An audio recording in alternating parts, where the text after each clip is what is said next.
No. They have a choice to make. Respect the opinion and thought of Iowans or forego your very rich tax breaks you're getting in this state. Hey, there it was. That was State Senator Jake Chapman last week introducing a bill that would take away tax breaks from social media companies if those companies were to censor or silence Iowans on their platforms. This is a threat to companies like Facebook, Apple, Amazon, and others. Chapman claims that banning people or blocking posts amounts to violating their right to free speech. President Trump is one of the most famous cases for this. He was banned from Twitter, accused of spreading misinformation, which many people said led to the January 6th riots at the U.S. Capitol. That is one really high-profile example. But the fact is, this is happening to our neighbors. Janae Town brings us a special report tonight at 10 on Central Iowans who have been kicked off of social media. And I'm so curious, first of all, how you found these people. But Janae, the assumption is if you're not on social media, it's like you don't exist. So someone else had to post the question, why is so-and-so not able to tweet? So that's kind of, if you go through a Twitter feed, you can do the little hashtag and do the search, right? I'm a social media expert now, of course. Sure. Yeah, the joke is we understand that.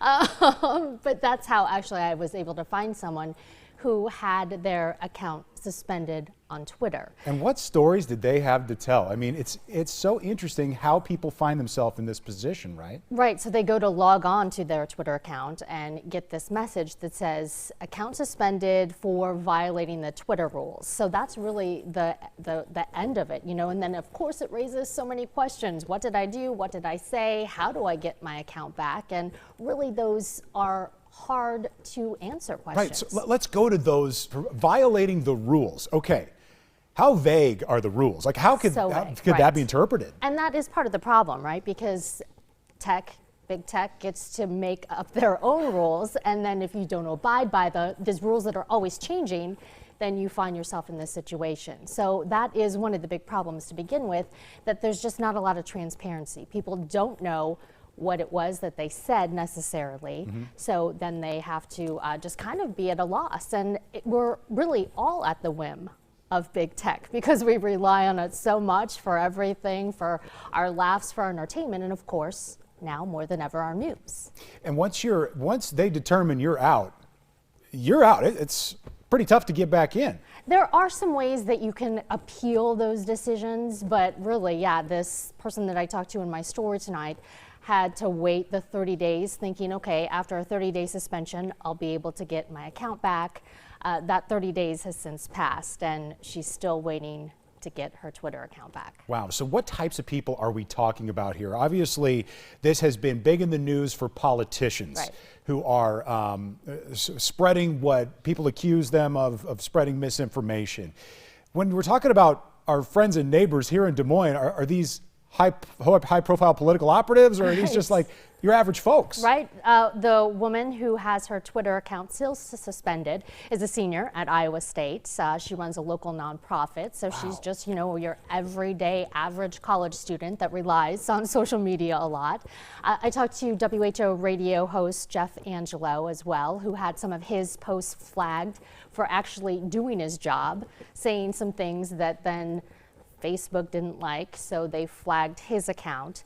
So yeah, we talked to Representative Ashley Hinson, who's actually proposing something on the federal level to hold big tech accountable, and she says dozens and dozens of constituents have reached out to her. So, you know, it's a broad spectrum of people, not just liberals, not just people on the right, just really anyone that's finding themselves in this situation that they kind of don't know what to do. They call it Twitter jail.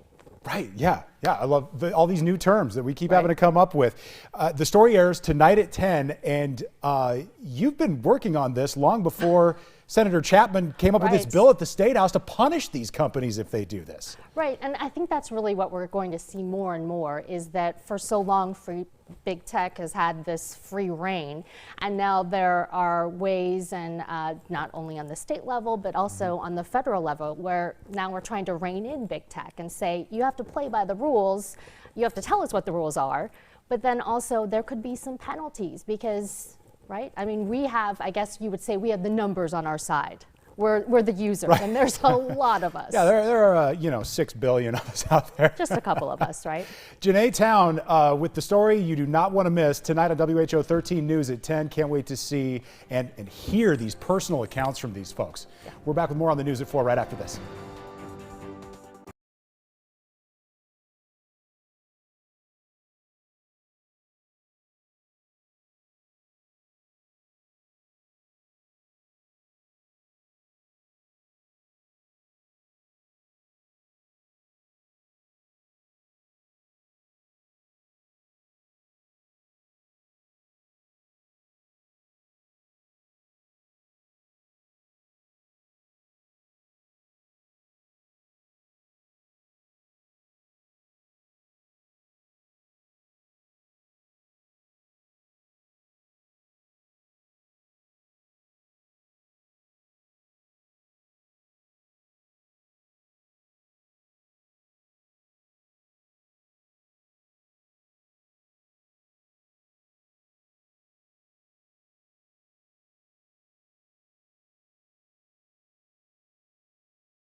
Republicans are pushing back on a nearly $2 trillion coronavirus relief plan. Why they say it just costs too much.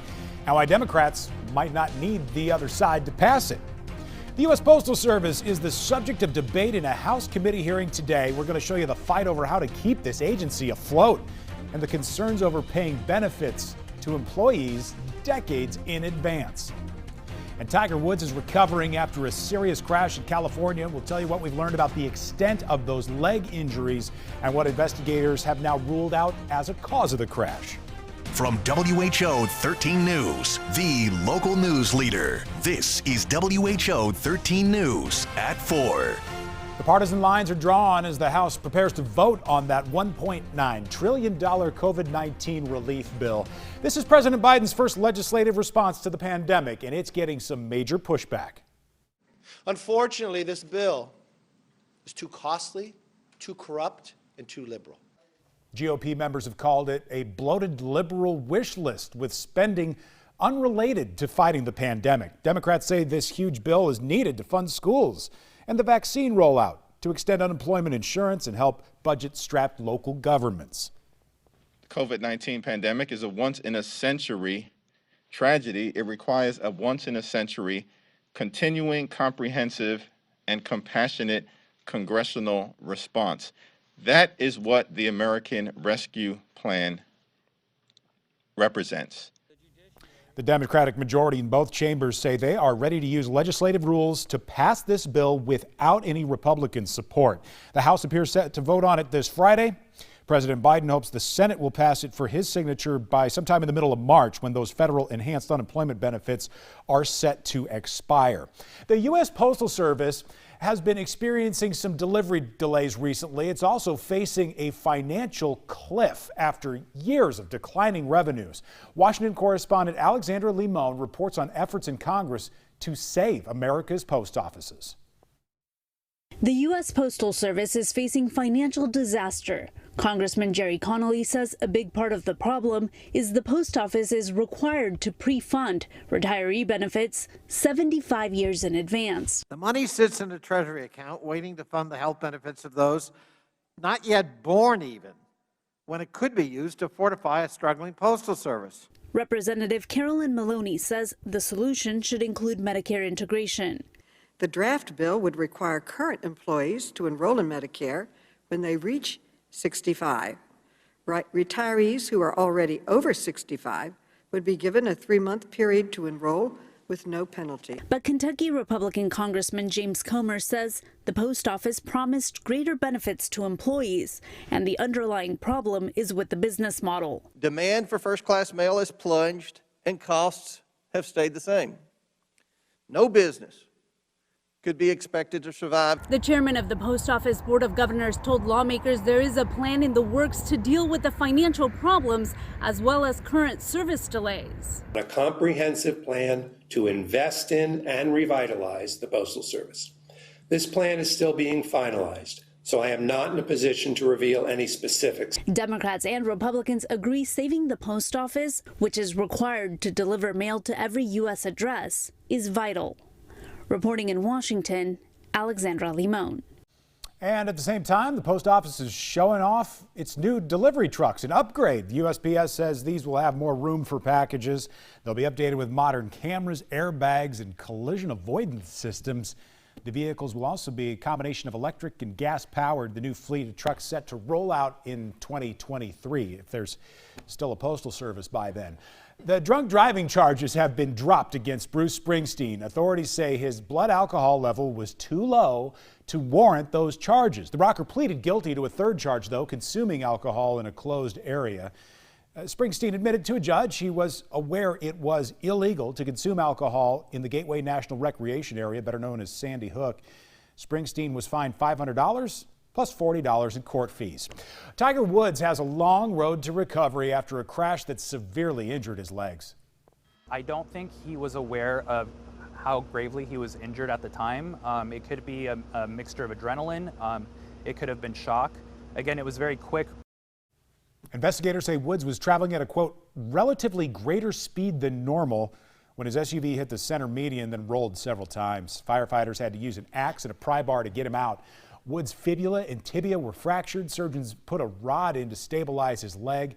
They also added screws and pins to his foot and ankle. In a post to social media this morning, it said Woods is awake and responsive. The Los Angeles County Sheriff said there's no evidence Woods was impaired when he was driving, and that this appears to just be an accident. Ed, you've been tracking some pretty amazing temperatures, mostly to our south, but hey, well, we'll take what we got here too. We're loving what's happening in our neck of the woods, Yeah. but I did just want to give you a little check-in here down to the southern portion of the U.S. 50s all the way down to Wichita and then back over to St. Louis. But look at Dallas, San Antonio, finally back up into those mid to upper 70s. Still a lot of restructuring down there. And the snow melt continues. You can see a lot less snow here on the banks of Saylorville, but also there's some open areas of water trying to get started there underneath the bridge.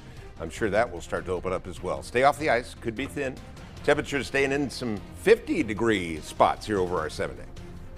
But first, right after the break, our political director Dave Price checking in to answer your questions about Polk County's shortfall of Moderna vaccine doses. From what this means about Pfizer's supply to how people will know when that second dose is available. Next. You're watching WHO 13 News at 4.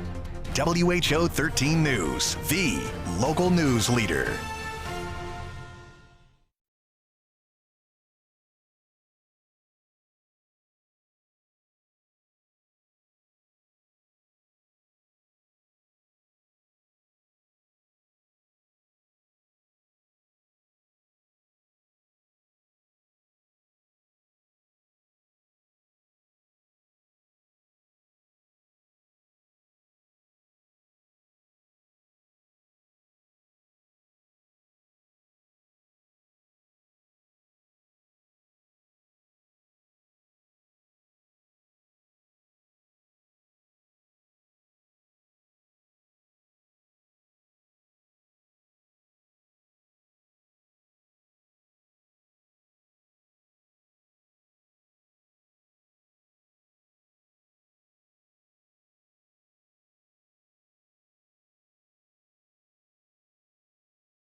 Polk County is working now to catch up to make sure residents get their full doses of the COVID-19 vaccine.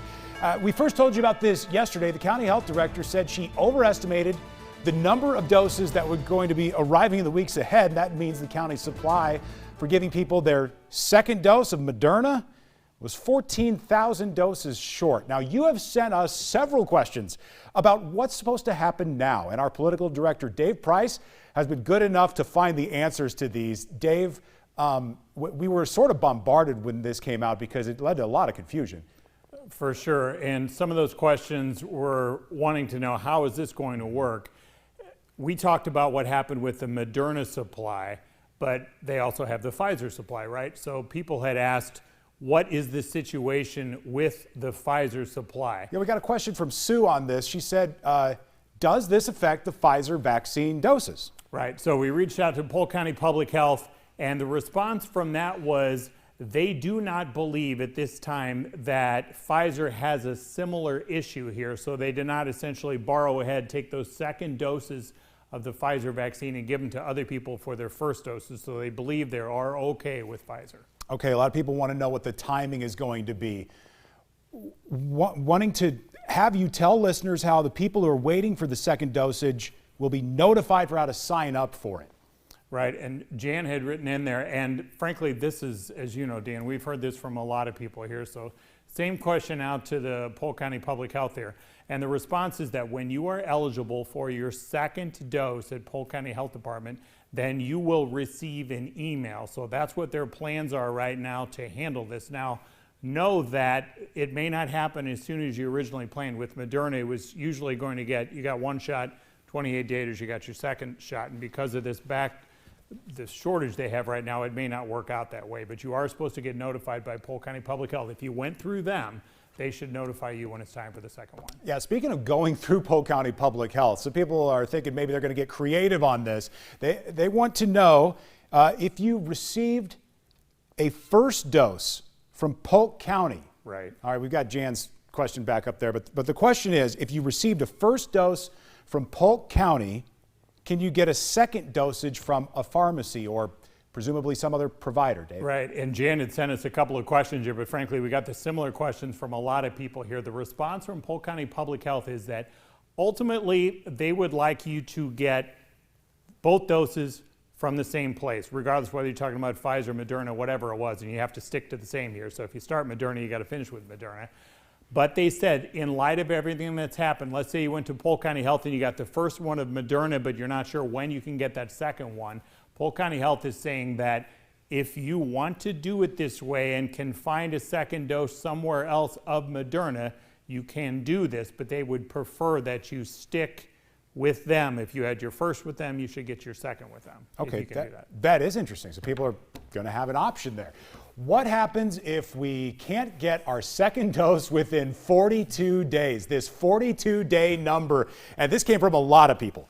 Yeah, and as you know, part of the problem here is that when this first came out, you were told by health experts here, you get it one day, 28 days later, you get that second one of Moderna. The CDC later came out to say, well, you can actually stretch this out. So if you get it within 42 days, you should still be all right. So this is the latest information from the Polk County Health Department as of today, because there would be this chance potentially, they hope it's not, but if it stretches out past the 42 days, what would happen? So here's the response. The percentage of protection may go down slightly if the second shot is given after 42 days, but there is little scientific research done to support this.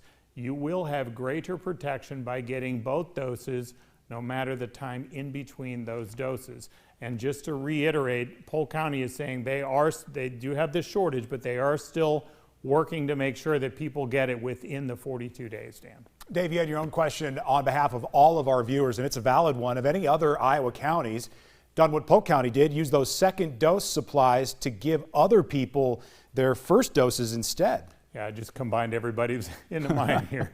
So the response from the State Department of Public Health is, yes, there were some others that did these. Now, the response was they did some, quote, slight shifts to accommodate here, but there must be a plan to swiftly replenish any boost supply that is used. So that boost supply is what they call the second doses here.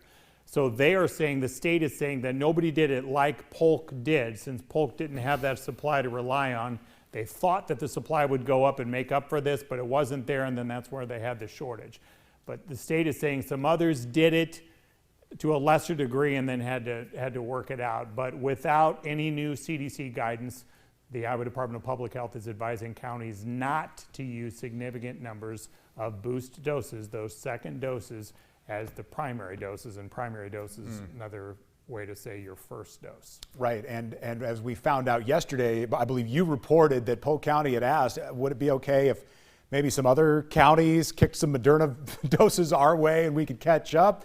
That's not going to happen, right? Right, and they were hoping that somehow the state would have some extra supply to kind of bring it in, and the state doesn't have any kind of secret reserve or anything that they have held back that they could dip into, and that would have been the decision they'd have. They'd have to pull away some of the already promised supply to some of those other 98 counties. That was something they didn't feel would be appropriate. And they are hoping, everybody's hoping, of course, that the supply will just increase here as the weeks go on. Fingers crossed. Political Director Dave Price with the straight answers this afternoon. Thanks so much, Dave. And we're back with Ed's full forecast right after this.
Getting closer to the top of the hour here, and we've seen a lot of melting today. A lot of folks getting back outside and giving us some great pictures. They've been doing that all winter, and kudos to you folks. We appreciate you sending them our way.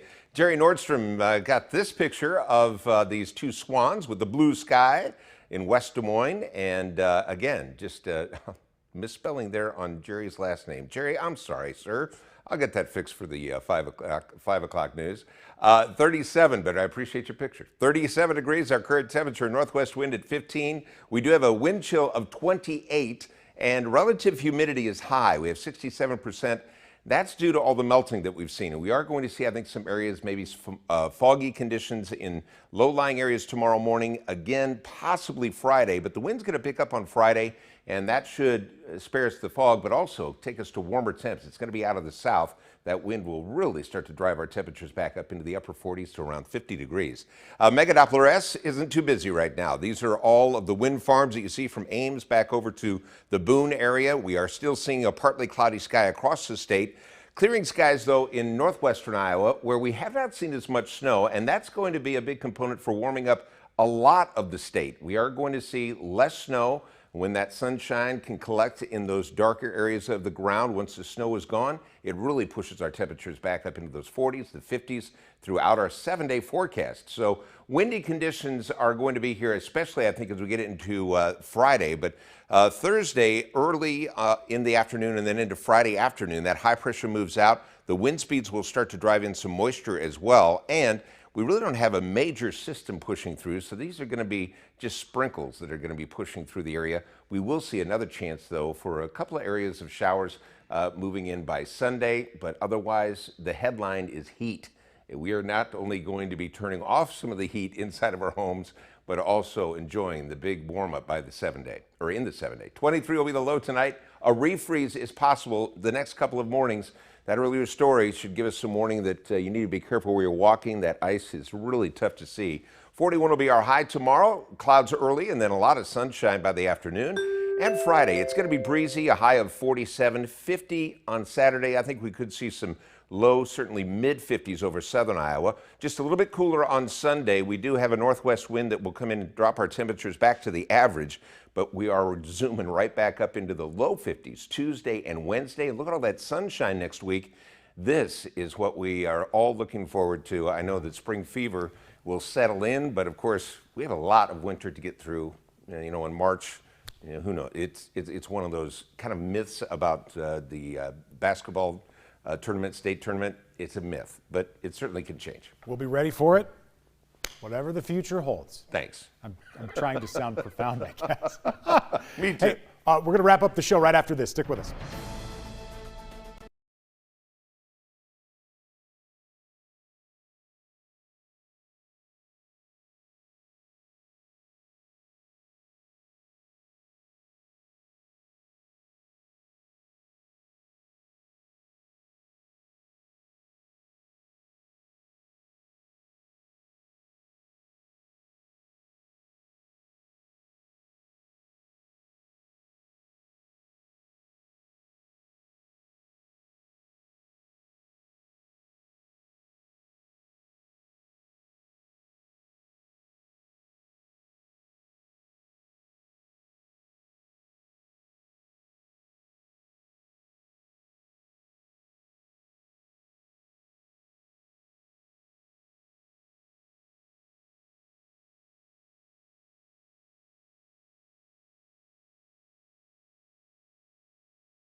Hey, thanks for being with us. The 5 o'clock news is next. We'll leave you with a beauty pic from the mile-long bridge right before sunset.